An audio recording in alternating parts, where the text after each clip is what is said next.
Hey guys, good morning. This is TMC Trend and welcome po sa ating panibagong topic ngayong araw. Regarding po ito sa YouTube Shopping Affiliate. Alright, sa mga nagtatanong, bakit daw walang ito yung isa sa mga problem ng ibang mga content creators ngayon na lalo na sa mga nag-YouTube automation. Kasi most of the guys out there na nag-YouTube automation, nakaset up ang kanilang mga audience, naka-US sa channel settings nila. So dito sa settings yun guys. So sa channel, naka-Philippines tayo, silipat natin. Kunyari naka-US tayo guys. Okay? Para lang makita nyo yung kaibahan. At ano ang mangyayari kapag naka-US. Saan ba yung US dito? Wait lang, calibrate lang natin. United States. Yan. Save natin. Okay, reload natin. So, kunyari gusto nyong mag-tag ng product, let's say dito sa earn kasi, dumagdag na siya rito sa monetization tools natin. Meron na tayong shopping, may brand connect. Itong shopping guys. Yan. So, pagka kinalibrate natin yan or clinic natin, usually dito guys, kapag paano nyo malalaman na affiliate na naka-affiliate na ho kayo? May magpapakita dito na black tab, yung affiliate tapos connected shop. So, wala, di ba? Bakit wala? Kasi nga, dito sa settings natin, sa channel, naka-United States. So, ngayon, ang problema, pag pupunta tayo sa content natin, let's say gusto nating mag-tag ng specific na product galing sa Shopee. Pag magtatag tayo ng products, so one tag product not found, it may have been deleted by the seller or may have expired. Baka yan yung magpakita sa inyo. Or, pag nag-search kayo, kunyari JBL speaker, wala, di ba? Or Lego,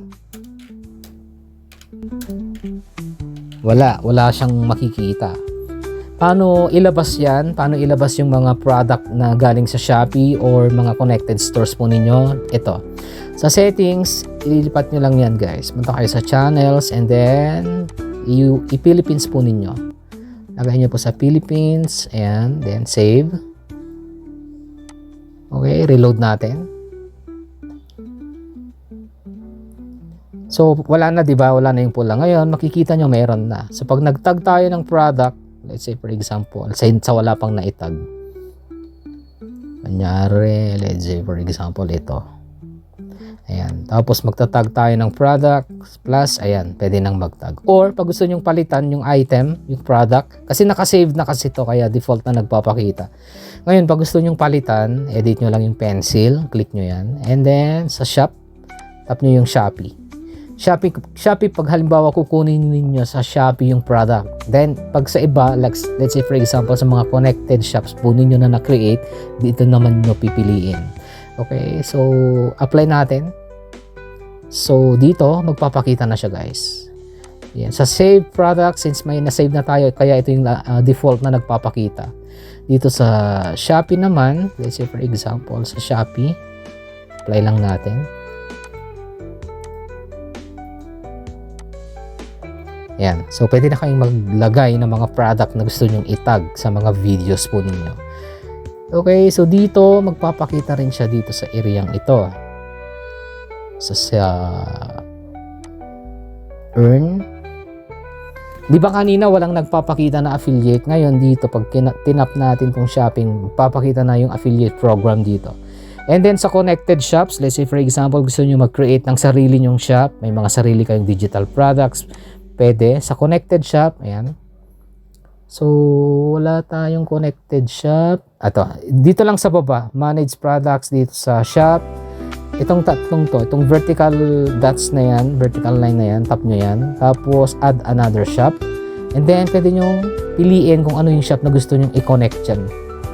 Sa atin, sa spring at saka sa fourth wall, nakapag-create na tayo ng mga items natin. Okay, ganito yung itsura. Pakita ko na lang din. Sa fourth wall, madali lang gawin guys. Sobrang dali. Para ka lang din nag-upload sa Shopee ng product mo. Okay, ito yung itsura ng shop natin. Yan. So, sa Explore Collections, ayan. Ito yung mga nakaload na products natin. Okay, sa mga gustong bumili ng YouTube Automation Tagalog Guide, pwede rin kayong bumili. Ayan, sa Teespring, meron na rin tayo. Teespring.com.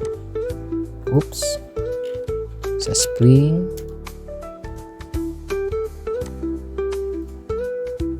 sa my store. Ayan, ito siya. Ayan, madali lang din guys. At mabilis din yung kanilang mga payout. Alright, so na-discuss lang natin, medyo out of the topic kasi most of the time play to earn games at mga investment yung pinapost natin dito sa channel natin. Pero, medyo baka magbago na for the next days to come yung mga i-reviews natin. Kasi alam nyo naman na may mga issue na ang mga SEC ngayon.